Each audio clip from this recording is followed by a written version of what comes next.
बिस्मिल्लाहिर्रहमानिर्रहीम, अस्सलाम वालेकुम। मैं हूं करामत मुगल और सियासी बैठक में मेरे साथ हैं अदील राजा साहब और अलीना शिगरी साहब। बहुत शुक्रिया आपके वक्त का। एक तो जिस जमात ने अपने लिए हकूक हासिल करने थे, लड़ना था, इमरान खान को रिहा करवाना था, वो तो एक दूसरे का खुद गिरेबान चाक कर रहे हैं। और असम्बली में वो फ्लोर जिसकी अहमियत वैसे भी अवाम की नज़रों में जो है वो सब जानते हैं, उस फ्लोर पर एक दूसरे को गंदी गालियाँ देना और उसके बाद गिरेबान तक हाथ जाना और कसूरवार भी निकलना। लेकिन उसके बाद जो सूरत हाल है उस पर गुफ्तगू करेंगे। इसके बाद मरियम नवाज साहबा ने कल रात को एक ट्वीट किया, वो स्क्वायर जिसका इफ्तिताह वो खुद अपने दस्ते मुबारक से कर गई थी कि पिंडी का ये रास्ता जो है लोगों की ज़िंदगी आसान करेगा। लेकिन मरियम नवाज साहबा ने जो वीडियो ट्वीट की है उस पर लोग एतराज़ कर रहे हैं कि यह भी आर्टिफिशियल इंटेलिजेंस की मदद से बनाई गई है। उसके बाद कल रात को सारी नज़रें डयाला पर थीं कि यहाँ पर धरना है और गैर मुअय्यना मुद्दत तक ये धरना है, जिसके बाद इमरान खान से मुलाकातों का दरवाज़ा खुलने वाला है। लेकिन वो तो 7 दिन का टाइम लेकर चले गए और अब अदील राजा साहब के मुताबिक वो 7 दिन के बाद सख्त लौंडा बन के आएंगे और फिर इमरान खान से मुलाकातों का दरवाज़ा खुलवाएंगे। और आखिर में IMF का वफ्द पाकिस्तान है, दुनिया की सबसे बड़ी साहूकार कंपनी पाकिस्तान को $1 अरब 30 करोड़ देकर अब हमारा बजट तैयार करने आई है। और वो साइंसदान जो हमें पहले इमरान खान के दौर में बातें करते थे कि उनसे लाइक फाइक कोई पाकिस्तान में है ही नहीं, उनके बजट IMF तैयार करना शुरू कर चुकी है। अलीना शिगरी साहबा, ये जो आज असम्बली फ्लोर पर हुआ है और इकबाल अफरीदी साहब जो सबसे ज़्यादा उनका रिकॉर्ड है कि कोरम की निशानदेही करने में उनका पहला नंबर है और एडजेंट करवाने में भी सेशन उनका पहला नंबर है। आज जब उन पर हिद्दत पहुंचती है उनके बेटे की कि वो पासपोर्ट सरेंडर करते हैं और इटली का असाइलम अप्लाई करते हैं, तो क्या बुराई है इसमें? बुराई क्या है? PTI को क्यों उसमें लड़ना पड़ गया? देखिए, एक तो बहुत ही अनफॉर्चुनेट कि फ्लोर ऑफ द हाउस, ठीक है, आप ये पार्लियामेंट को मौलाना साहब कहेंगे जाली पार्लियामेंट है, आप भी इसको वो वक़्त नहीं देते क्योंकि इस पार्लियामेंट को बकौल PTI के और PTI का जो एक उनका एक मौक़िफ़ है कि उनके मैंडेट चोरी करके यहाँ पर जो हुकूमती ट्रेजरी बेंचेस पे जो बराजमान सारे अराकीन हैं वो PTI के चोरी शुदा मैंडेट पे बराजमान हैं उन ट्रेजरी बेंचेस पे। सो इस पार्लियामेंट को तो ये वक़्त वैसे ही नहीं देते, लेकिन ये पार्लियामेंट का हिस्सा है। ये कमेटियों से बाहर आ गए हैं क्योंकि इमरान खान ने कमेटियों से बाहर निकलने के अहकाम जारी कर दिए थे, अदरवाइज तो उन्होंने वापस से जाके इस पूरे सेटअप को लेजिटिमेसी देनी थी। लेकिन अराकीन आपस में जो गुत्थम गुत्ता जो ये हो रहे हैं, क्या लफ्ज इस्तेमाल करने लगी थी? नहीं, मैं यही लफ्ज इस्तेमाल कर रही थी। पाकिस्तान तहरीक इंसाफ मेरे ख्याल से इनको और किसी की जरूरत नहीं है और ऑपोजिशन क्यों, हुकूमत जो है वो क्यों ना अपने आप को खुशकिस्मत समझे कि ये तो आपस में एक दूसरे, एक तो इतनी डिवीजन है PTI के अंदर, देखें आपस में परवेज रशीद साहब का बयान आता है कि वो बहुत खुश है, वो बहुत खुश है, ठीक है, क्योंकि फ्री हैंड दिया हुआ है आपने हुकूमत को। ये एक दूसरे से लड़ मड़ के जो है वो मुसलसल इस किस्म के एक पूरा तासुर बना रहे हैं। और फिर उससे ज्यादा जो आपने जिस तरफ निशानदेही की कि इटली जो है वो असाइलम ले रहे हैं, ऊपर से इकबाल आफरीदी साहब अपने बेटे का आके दिफा करके ये कहें कि अगर मुझे लगेगा इमरान खान रिहा नहीं हो रहा तो फिर मैं भी उसी डगर पे चला जाऊंगा। दूसरा, उन्होंने बड़ी शॉकिंग जो बात की थी कि पाकिस्तान के हालात जब अमनो मान यहाँ पर ऐसा है, हाँ, तो फिर बच्चों को बाहर भेजना, तो बाकी पाकिस्तान को भी आप भेज दें, आप बाकी को भी भेज दें, आपका बच्चा। अच्छा, फिर तौजीह ये दी जा रही है वोटर मार जाए लेकिन बच्चे बाहर चले जाएं। और ये भी जस्टिफिकेशन दी जा रही है कि भाई और कितनों के बच्चों ने असाइलम लिया है, सो आप जो है और बच्चों के पास ब्लू पासपोर्ट नहीं होता, जिस पर वो विजिट। और तलाल चौधरी साहब ने तो यहाँ तो कहा है कि इटली ने बहुत ही खूंखार किस्म का एक जो रिस्पॉन्स इटली की तरफ से आया है वो तो बयान भी नहीं कर सकते, उन्होंने इतना कुछ माँ बहन एक कर दी होगी। पहले ही अफसर हम पे काम थे, अब उनके बच्चे भी ब्लू पासपोर्ट। और वो जो स्टेटस को तोड़ने पार्टी आई है उसके MNA उसका बेटा जो है उसके पास ब्लू पासपोर्ट क्यों है? पहला सवाल तो ये। इसमें 2-3 चीजें मैं आपको बताना चाहता हूँ। पहली चीज तो ये कि ये कोई नई कहानी नहीं है। जो एक ट्विटर अकाउंट है वो 2005 दिसंबर से लगा हुआ है इस कहानी के। वो खैबर का एक MNA है, उसके बेटे ने मुंह काला कर दिया, ये कर दिया, वो कर दिया, 2025 से 2025 से, हाँ जी 2025 से, तो मुंह काला कर तो ट्विटर नहीं था। तो ये पहले से चल रही है कहानी, ठीक है। तलाल चौधरी साहब को आज पता चला कि इटली ने हमें कोई लेटर शेटर लिखा है। मेरे इस पे तलाल चौधरी साहब, क्योंकि एक जाहिर बात है अब हमारे पे इतना बुरा वक्त है कि तलाल चौधरी हमारा वजीर है, तो मुझे चेक भी पढ़ना है। इटली हम ब्लू पासपोर्ट से वीजा फ्री नहीं जा सकते, सही पहली चीज। तो वो लड़का वीजा लगवा के गया होगा, हो सकता है पाकिस्तान से बाहर वो वीजा फ्री चला गया होगा। पहले तो आप लोगों ने जब चौधरी निसार ने खत्म किया था ब्लू पासपोर्ट जी, तो आप लोगों ने दोबारा शुरू क्यों करवाया? पहली चीज तो ये, अभी भी उस दिन मरने वाले हुए थे सेनेटर्स, उनकी फैमिली, उनके बच्चों को, नौकरों को भी दे दे ब्लू पासपोर्ट। आपको याद होगा जी, जी, मुझे याद है, 2 दिन पहले पेश कर रहे थे। भाई अगर हो रहे हैं तो तुसी क्यों दे रहे हो? पहली चीज। सेकेंडली मेरा ख्याल है आई डोंट नो, हो सकता है गया हो। अब इकबाल अफरीदी खुद कह रहे गया होगा, मुझे उस पर कोई इतराज नहीं, असाइलम लेने चला गया, मुझे मिले मैं भी चला जाऊंगा। मैं बड़ी सीधी बात करूं, अलीना कह रही है, तुम लोग कह रहे हो कि जी बड़े बुरे हालात है। पाकिस्तान में जितना आउटफ्लो हुआ है अभी नौजवानों का, टैलेंटेड लोगों का, जिस को मौका मिला है, हर बंदा, ब्रेन गेन होता है, वो ड्रेन नहीं होता, आपको पता है। Best quality brain gain. हाँ जी, मरियम नवाज साहबा ने ये अल्फाज। हाँ जी, तो हमारा, हाँ जी, हमारा जिसको मौका मिल रहा है वो जा रहा है। भाई यहाँ पर आप क्या करोगे? ब्रेन एक्सपोर्ट का था। हाँ। आप दुनिया की सबसे महंगी, हमारे पास सबसे बड़ी एक्सपोर्ट, हम ब्रेन एक्सपोर्ट करें। मरियम नवाज ने ये कहा था, उनके पास नहीं है, वो नहीं जा सकती, उसने अपना एक्सपोर्ट कर लिया। आप क्या करेंगे यहाँ पर? आपके लिए क्या है? आपके पास क्या है? आप मुझे जरा समझा दीजिए। एक हेल्थ कार्ड था, 10 लाख रुपए पे इलाज होता था। अब वो मरियम नवाज ने पहले आगे खत्म किया, शहबाज शरीफ को कहा चाचा इसके पास वही चीज़ है, अब हमको दिखाने के लिए इमरान के पास वो खत्म कर देने को, हाँ मैं फंड्स का बहाना बना के खत्म कर दूंगा। ऑडियो लीक हुई थी, मैंने ऑडियो लीक की थी, एयरवे पे चली थी, मेरे पास आई थी, आपको भी पता है इस बात का। अब सुने जरा आगे, अब सुने जरा, कल काबीना ने क्या किया है जी। कल काबीना ने एक पंजाब के एमपीए के बेटे ने इलाज करवाया अपना। एमपीए इतने गरीब थे, 50 लाख रुपए का इलाज हुआ है। काबीना ने स्पेशल एजेंडा टेकअप किया है, और एजेंडे में उन्होंने कहा है जी ये नून लीग का एमपी है जिसके बेटे का डॉक्टर्स हॉस्पिटल और पता नहीं एक और हॉस्पिटल से 50 लाख रुपए का इलाज हुआ है, ये सरकार देगी पैसे, मेरे और आपके टैक्स के पैसे उस एमपीए के बच्चे के इलाज के लिए दिए जाएंगे। गरीब एमपीए जी, और हम लोग जो है वो यहाँ पर भूखे मरे। हमारा आज मतलब आप उस वजीर को मेडल दे रहे हैं माजरत के साथ, जो ये कह रहा है कि मेरे अपने हल्के में 18 घंटे लोड शेडिंग होती है, मैं खत्म नहीं कर सकता। अवैस लगा रही। ठीक है जी। आप वो 2 दिन पहले खड़ा होकर कह रहा था बिजली इतनी सस्ती कर देंगे कि भाईजान लोग बैटरियों में चोरी किया करेंगे। आज तमगा मिला है, तमगा इसी बुनियाद पर उन्होंने ये भी कहा कि मेरे हल्के में 18 घंटे की लोड शेडिंग होती है। आज आपने 4 ये CSS CSP जेडे भी होंगे, ये CDA के अफसरान को तमगे दिए, किस बुनियाद पे पता है आपको? जी, उन्होंने बस्तियां गिरवाई है, उन्होंने 63,000 एकड़ सरकारी जमीन वागुजार करवाई है। ये बताया कि ये जो नूरपुर, ये सैदपुर, ये बरी माम में जो ऑपरेशन हुआ है, ये वो लीड करे थे, उसमें तमगे दिए गए। ठीक है, तो आपको यहाँ पर है कि क्या करना है, मैं मतलब माइंड नहीं कर रहा बिल्कुल। इकबाल अफरीदी साहब का बेटा गया है, बाकी जिसको चांस मिले, मुझे चांस मिलेगा, मैं भी जाना चाहूंगा। हमारे यहाँ पर तो एक बंदा है, वही है ब्लू पासपोर्ट उनके बच्चों के पास, किस तो भाई हक से ना देना, ये क्यों जा जाके करारदादे पेश कर रहे हैं असेंबली वाले? ये भाई ये भी एक ज़हन में रखना, अपने काम के लिए सारे मिल जाते हैं जी। आप तनख्वाहें जब बढ़ी थी, पीटीआई वाले बीच में शामिल थे, बढ़ाएं जी बढ़ाएं। ठीक है, 168% आपने अपनी तनख्वाह बढ़वा ली। ठीक है, 168%, बल्कि उससे भी ज्यादा मेरा ख्याल है आपने तनख्वाह, पीटीआई वाले शामिल थे। ये लुट मार में सारे इकट्ठे हो जाते, उस टाइम असूल नहीं याद आता इनको। भाई ये तो, ये मैं यही बात कह रही हूँ ना कि कमेटियों में भी वापस जाना चाहते हैं, ये पूरे सिस्टम को लेजिटिमेसी देना चाहते हैं, बिकॉज इट सूट्स देम। अब लीडर जो है वो 1000 दिन से जायद हो गया है, जेल में है, 6 महीने से ज्यादा हो गया है, कैद तन्हाई में है, बीवी जो है उसको प्रॉब्लम फेस कर रही है। आज सलमान राजा साहब का बयान आपने सुना है जी कि इमरान खान की एक आंख मुकम्मल जाया हो गई। इससे पहले पक्सन तरीके साहब ने ये बयान नहीं दिया। 2 हफ्ते पहले, अगर वही हम जो बात कर रहे थे कि 85% का भी सलमान सफदर साहब ने आके रिले किया था। 85 और आंख जाया होने में बहुत फर्क है। तो 85% इटसेल्फ से शोज के भाई मेजरली तो उसकी आंख डैमेज हो चुकी है, तब भी अगर ये पीटीआई नहीं हिली तो ये इनको मुकम्मल बिनाई चले जाना, और ये डॉक्टर्स ने कन्वे किया था। आपको एक बहुत इंटरेस्टिंग चीज बताऊं, आज लड़ाई क्या हुई है जी, जो रिपोर्ट हो रही है गाली, मुझे उसका नहीं कंफर्म पता। ये मुझे कंफर्म पता है हाँ कि हुए कि नहीं, मैंने सोशल मीडिया में भी देखा ये चलते हुए, ये पूरा एक मुकालमा। लेकिन मैं आपको असल वजह बताता हूँ, बड़ी इंटरेस्टिंग है। इकबाल अफरीदी साहब का ताल्लुक है खैबर से जी, जुनैद अकबर साहब मालाखंड से जी।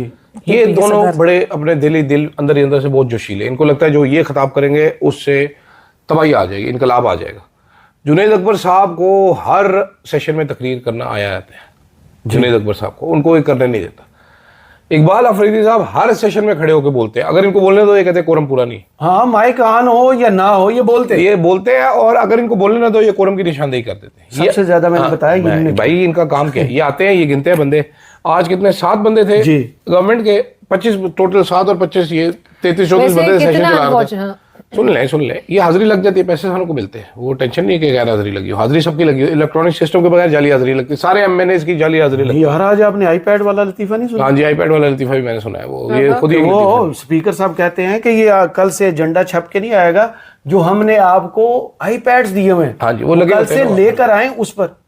वो आईपैड पे बच्चे उनके इतना PUBG पैसा खेलते हमारे पास है। हैं। इसी तरह है, इसी तरह सब इसी तरह है। हमारे एजेंडे ही हैक हो गए पहले। लेकिन आप ये देखें कि कितना अनफॉर्चुनेट है कि आपके इस मुल्क में तरमीम के लिए तो आपको रात रात भर ये रंगीन जो है इसी ऐवान के लाइन में लग के बैठे होते हैं। ऐवान में जो है वो रात भर जो है इधर भाई किस तरह हॉर्स ट्रेडिंग लोगों को तोड़ने के लिए सारे सरगर्म नजर आते हैं। भाई बाजवे को वोट डालना था, कैसे लाइन में लग के 3 मिनट के अंदर अंदर दोनों कोरम पूरा नहीं है। साल से शहबाज शरीफ साहब लंदन से वापस आ रहे हैं। हाँ जी, एक साल से शहबाज शरीफ साहब नहीं प्रेजेंट हो रहे इसी ऐवान के अंदर। ये जब शहबाज शरीफ साहब जेल में थे ना, असद कैसर साहब जो है वो इनके प्रोडक्शन ऑर्डर में प्रोडक्शन ऑर्डर जारी करते हैं। ये कमर दर्द का सुबह 7 बजे असेंबली के गेट पे खड़े होते थे, मैं असेंबली सेशन अटेंड करने आया जी। फिर 3 दिन मैं आपको भाई मैं बता रहा हूँ, सही नून लीग वाले सेशन ही खत्म नहीं होने देते थे। एक सेशन खत्म होता इनकी फुर्तियां आप देखिएगा 28वीं तरमीम के आगे पीछे आने वाले दिनों में ये बहुत ज्यादा फुर्तियां दिखा रहे होंगे। कोरम भी हमें पूरा नजर आ रहा होगा। इट्स अनफॉर्चुनेट, मैं यही बात कह रही हूँ कि कोरम पूरा ही नहीं है। मतलब निशानदेही करनी पड़ रही है भाई कि कोरम जो है वो पूरा नहीं है। कोरम एक और जगह पे पूरा नहीं हो किसी आप अवाम के वोट से और सो कॉल्ड जो भी है ये हुकूमती ट्रेजरी बेंचेस पे जो बैठे हुए हैं वो ये अपना एक सो कॉल्ड इनका वो तो है ना कि मौके कि हम अवाम के वोट से आए। आप अवाम की रिप्रेजेंटेशन ये करते हैं कि आप हीड ही नहीं दे रहे हो। जो हुकूमत कर रही है वही अपोजिशन कर रही है। दूसरी जानब कल रात को हमने मनाजर देखे कि अलीमा खान ने तो कॉल दी कि वो आएंगे, यहाँ बैठे रहेंगे जब तक मुलाकात नहीं होगी, वापस नहीं जाएंगे। 7 दिन की डेडलाइन देकर चले गए हैं। ये क्या है?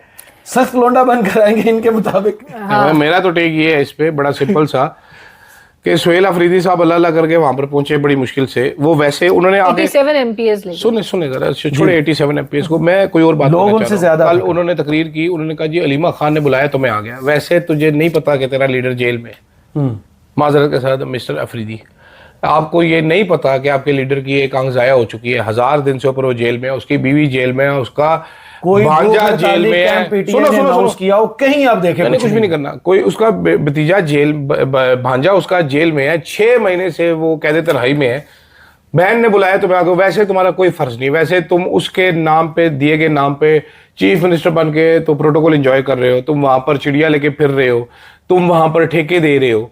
लेकिन ये बहन बुलाएगी तो आना है, वरना तुमने नहीं आना। उसके बाद आके अनाउंसमेंट जो उस पर हंसी भी आई है कि 7 दिन आप मेरे लीडर को जेल में रखें इस गर्मी में, उसको कह देते हैं में रखें, टीवी उसका बंद कर दें, जो बंदा खाना देने के लिए आए वो उससे बात ना करे, सलाम का जवाब ना दे, उसको हर तरीके से टॉर्चर करे। लेकिन अगर 8वें दिन आपने हॉस्पिटल ना दाखिल कराया तो मैं सख्त लौंडा बन जाऊंगा। 7 दिन उसको चाहिए कि हुकूमत टॉर्चर करती रहे इमरान खान को, 8वें दिन सख्त लौंडा बन जाएगा, उससे पहले नहीं बनेगा। कमाल ही है यार वैसे खुदा की कसम। सुहेल अफरीदी साहब का यही रोल है जो वो कर रहे हैं या चिकन रोल है? पराठा रोल नहीं, सुहेल अफरीदी साहब को ये भी किसी ने यकीन दहानी शायद बज़ाहिर तो ऐसा लग रहा है करवा दी है कि हम अगले हफ्ते इमरान खान साहब को अस्पताल मुंतकिल कर देंगे। नहीं किया तो फिर सख्त रद्द अमल आएगा। मतलब सख्त रद्द अमल के लिए भी अभी वो 1 हफ्ते मजीद वेट होगा। और मैंने बल्कि आज शायद खटक साहब मेरे प्रोग्राम में थे तो मैंने उनसे यही कहा था, मैंने कहा 1 हफ्ते तक मजीद पाकिस्तान तहरीक इंसाफ सब्र तहम्मुल का, जी हम सब्र तहम्मुल का मुजाहिरा करेंगे। मतलब आप अभी हम क्या बात करें, पूरी मुकम्मल तौर पे इनके लीडर की बिनाई चली गई है 6 माह से। और आपको याद होगा वो जो UN की जो स्पेशल रेपोर्टर आई थी, उन्होंने कहा था 15 दिन से अगर जायद आप कैद तन्हाई में हो तो ये एक टॉर्चर की एक बहुत एक्सट्रीम किस्म है जो कि इमरान खान साहब फेस कर रहे हैं। लेकिन बावजूद उसके अभी फिर अगले मंगल तक जो है वो इंतजार किया जाएगा। तारिक फजल चौधरी साहब ने मैंने कहा आप लोग अगले हफ्ते इनको अस्पताल मुंतकिल करने का इरादा रखते हैं इमरान खान साहब को? तो उन्होंने कहा नहीं जी, जब इमरान खान को जरूरत होगी ट्रीटमेंट की तो हम उनको, बेचारा तो अक्टूबर से कह रहा था पीटीआई की इंटरवेंशन की उसमें जरूरत पेश नहीं आती और ना ही कोई जरूरत है। मैंने कहा आप तो इत्तला भी नहीं देते उनकी, चाहे फैमिली हो चाहे लीडरशिप हो। तो वो बजाय तो हुकूमत की भी बात से ऐसा लग रहा है कि कोई अस्पताल मुंतकिल नहीं किया जाएगा। ये हमें अगले मंगल का भी यही कोई एपिसोड हमें नजर आएगी। तो जो अलीमा खान ने कल गुफ्तगू की, उन्होंने कहा कि 6 माह से अगर हमारा राब्ता नहीं है तो सुहेल अफरीदी साहब के लिए पैगामात और आर्डर्स आ रहे हैं और इनको पता है और उस पर अमल दरामद करने का वक्त आ गया है। इससे क्या मुराद ली जाए? फेस सेविंग दी जा रही है।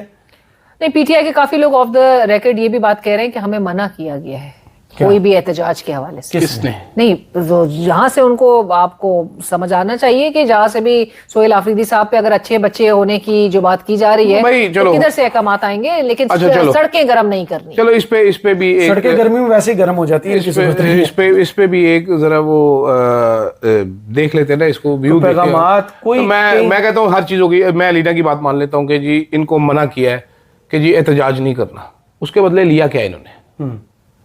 मुझे ये समझा देना सवाल कि कल हुआ ना वहां पर, एहतजाज नहीं करना, सियासत जारी रखना, फिटे हुए ऐसी सियासत से अपनी सियासत जारी जिसके रखना, आपका अपनी लीडर ही पोजीशंस जो अलीमा उसके खान साहिबा जिस लाइफ बात पे थ्रेट एतराज तो- उठा रही हैं कि जी इन्होंने पोजीशंस रखी हुई हैं, वो तो बल्कि अलीमा खान साहिबा जब कहती थी कि 70,000 पूरे इनके अराकीन असेंबली 70,000, तो उस पे भी शेख वकास साहब आप कहते थे कि जी मिसफीड किया गया है अलीमा खान साहिबा को। सो ये पीटीआई इटसेल्फ इतनी अपने एक डैमेज वाले वो मोड में चली गई है कि एक इनको किसी और की जरूरत तो वो नहीं जो इल्जामात फिर लगाए जाते हैं दिल राजा साहब के 4 माह ये खामोश रहेंगे, हुकूमत कौमी हुकूमत बनेगी, उसमें फिर कितनी सदाकत? फिर लगता तो ऐसे ही कहानी ऐसी ही, मुझे तो लगता है सोहेल आफरीदी साहब एक और लॉलीपॉप लेके आ गए हैं कल, और मजीद वो अच्छा लेके नहीं, एक हफ्ते के लॉलीपॉप बांट आए हैं। इसके बाद मैडम सीएम अडियाला के तकरीबन करीब ही वो चौक बना, मार्का हक, उसका इफ्तिताह होने के बाद ये भी बेवकूफ बन गया है, वहां फंसे रहे। पहले दिन बेवकूफ बना, फिर मैं उस पे ट्रेवल भी कर रहा हूँ, मैं तो आपको क्या ही बताऊं। अभी बाद में बताइएगा। ये मैडम ने जो कल वीडियो फिर ट्वीट कर दी, ये पहली मरतबा तो नहीं है, मैडम ने ऐसी वीडियो ट्वीट कर दी उसमें गाड़ियां रिवर्स चल रही। तो आपको एतराज किस बात पे? मुझे अब उनके एआई के एडवाइजर जो हैं वो बलीदार साहब हैं। वो आज पता क्या हो रहा था, आज वो कह रहे थे, वो कहते अब्बू जान हैप्पी बर्थडे, अब्बू जान कहते बाबू Happy to जान you हो रहा हैप्पी था। टू यू, शुक्रिया। वो बेटा बाबू है और अब्बा अब्बू है। मैंने कहा ये अवाम जान का क्या, जान उनकी क्यों निकाली हुई, तुम दोनों ने साइड थे होके करो है जो भी करना है। तो अब्बू जान थे बाबू जान।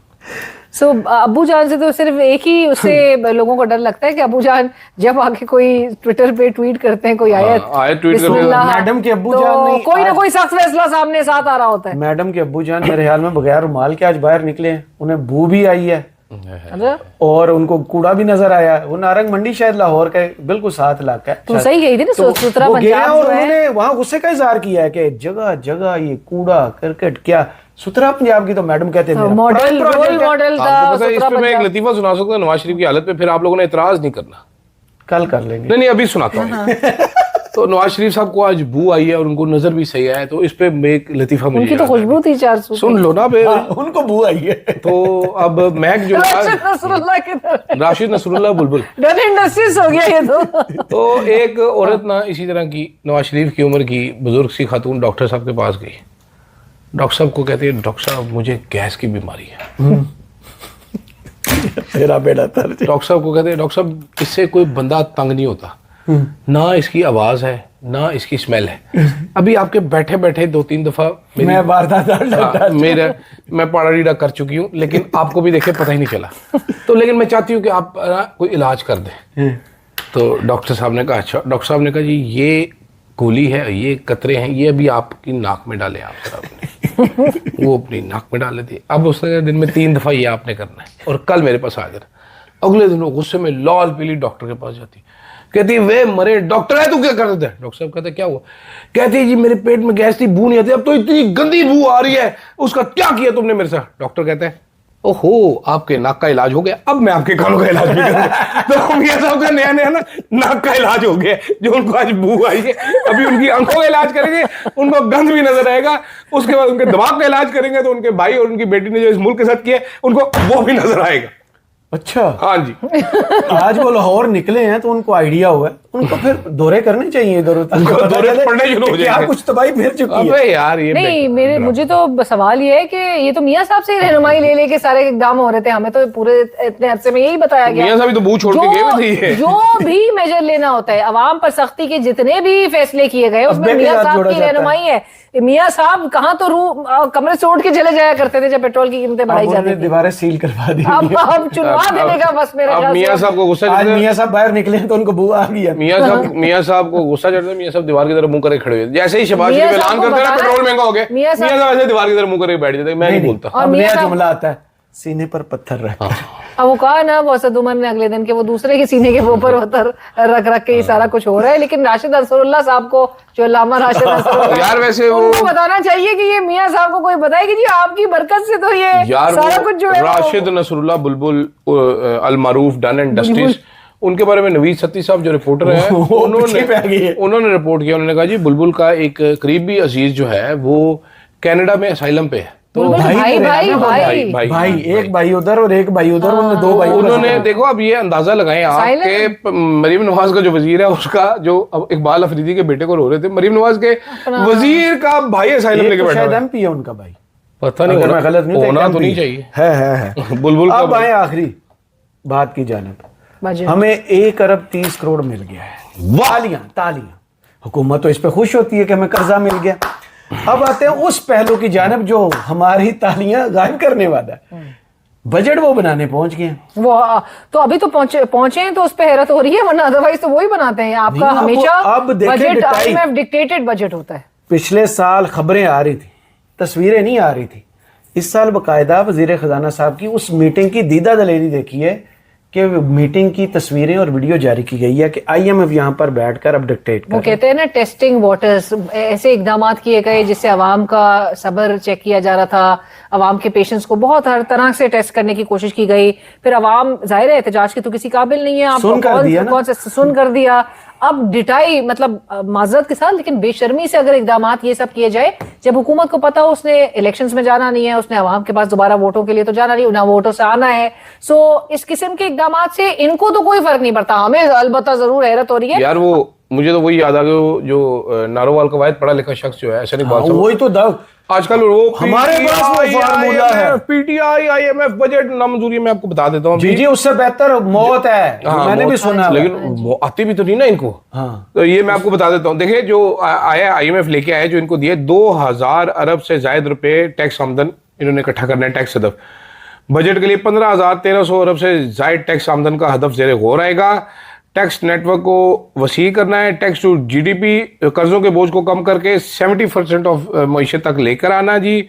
उसके बाद जनाबे वाला 230 अरब के नए टैक्सेस लगाए जाएंगे, 700 अरब टैक्स इकदाम के जरिए जमा हो सकेंगे, और अफराद से 1300 अरब से ज्यादा का टैक्स इन्होंने इकट्ठा करना है। उसके बाद हमारी जो तरसीलात ज़र हैं वो कम हो चुकी हैं, उसको बनाने के लिए इनिशिएटिव करना है। ये सारी स्कीमें ऑलरेडी IMF दे चुका है हमें सारी की सारी।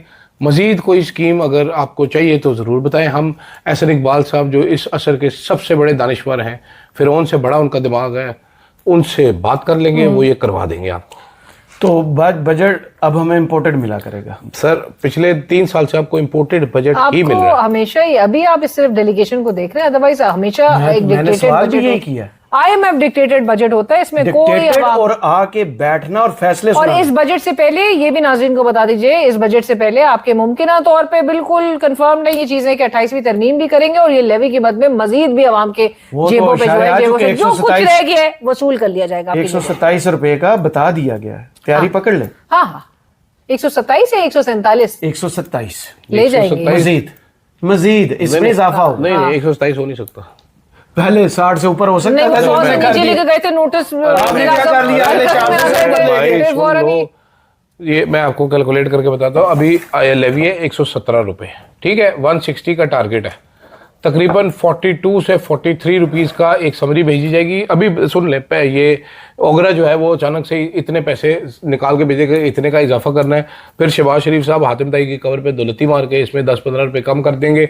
और फिर हमें वो जो कौन है जो आपके शो में आती है, आपकी बड़ी फेवरेट है, वो नून लिखी है मैंने, शुमाइला राणा साहब बताएंगी कि अगर 100 रुपए बढ़ा देते तो क्या कर रहे थे आप लोग, ठीक है। वो उसके बाद तो हुकूमत, और फिर सोने पे सुहागा, ऑपोजिशन तो है ही नहीं है इस मुल्क में जो कोई किरदार आपस में लड़े। ऑपोजिट उनके तो अपना गिलगित बल्तिस्तान में भी उनसे छीन लिए उनसे इलेक्शन सिंबल्स। Please explain. भाई एक लोकल पार्टी की फॉर्म में इन्होंने पार्टी रजिस्टर की, 1.5 महीने पहले पार्टी रजिस्टर हुई, नामजद वो जो कागजात नामजदगी है वो सब जमा हो गए, सब कुछ सही जा रहा था। अचानक से एक व्हाट्सएप मैसेज के थ्रू जो है वो जो काजी फाइजी सा फॉर्मूला था वो एकदम से हरकत में आया। वो चीज गिलगित बल्तिस्तान इलेक्शंस आपको पता है 1st वीक ऑफ जून में जो है वो स्केड्यूल्ड है, वो होने हैं, और उससे पहले उनको एकदम से एहसास हुआ कि ये तो पीटीआई के लोग जो है वो इस लोकल पार्टी के फॉर्म में जो है वो सारे मुतहरिक हो गए। सो फौरन पीटीआई को कॉर्नर करने के लिए उन्होंने रात गए एक अहकाम जारी किए, उनसे इलेक्शन सिंबल पोलो मैन का सिंबल था, वो सिंबल उन्होंने वापस छीन लिया। काजी फाइज का फार्मूला, उन्होंने कहा जी ये पार्टी के इलेक्शन से नहीं हुए, वापस छीनो दोबारा। जी जी हाँ है, बता रहा हूँ। इसके बाद आजाद कश्मीर में भी यही होने वाला है, मैं आपको अभी बता देता हूँ। सो ये तो हाल है, मतलब आपने कोई स्पेस नहीं देनी, चाहे गिलगित बल्तिस्तान और मतलब वहां के भी गिलगित बल्तिस्तान की आवाम को बहुत टेस्ट करने की कोशिश ना ही करे तो ज्यादा बेहतर है। किया हाँ, वो ईरान वाले इशू पे किया था। हाँ, वो गिलगित बल्तिस्तान आपने देखा है जब भी कभी मुजाहरे हुए हैं पाकिस्तान वाले, वो जैसे मंजर जिस तरह के शहरों के होते हैं वो उस तरह के मंजर भी नहीं बहुत होते, ह्यूज होते हैं, ह्यूज होते हैं। They should not even go and cross those red lines. मतलब इनके लिए एक ये है कि आप काजी फाइज ईसा फॉर्मूला पाकिस्तान के हर उस पे आप तुलो अर्ज में आप अप्लाई कर सकते हैं, लेकिन जीबी की आवाम को आप टेस्ट ज्यादा नहीं उनसे क्या तवक्को करनी है जिन्होंने अच्छी भली आजाद कश्मीर की हुकूमत को 2 दफा तोड़ा और फिर तीसरी दफा मर्जी के घोड़े जोड़ के हुकूमत और बनाई। वो सारे खोते उनसे निकले। उनसे उनसे आपने क्या तवक्को करनी है? वो ये नहीं सोचते कि कितना नुकसान होगा और अवाम क्या कहती है। पूरे पाकिस्तान के साथ ही हो रहा है तो गिलगित बल्तिस्तान में कौन सा नया होगा। मुझे अदील राजा साहब और अलीना शिगनी साहबा को इजाज़त दीजिए, अपनी दुआओं में याद रखिएगा और कमेंट्स बॉक्स में ज़रूर बताइएगा ये वीडियो आपको कैसी लगी। अल्लाह हाफिज़।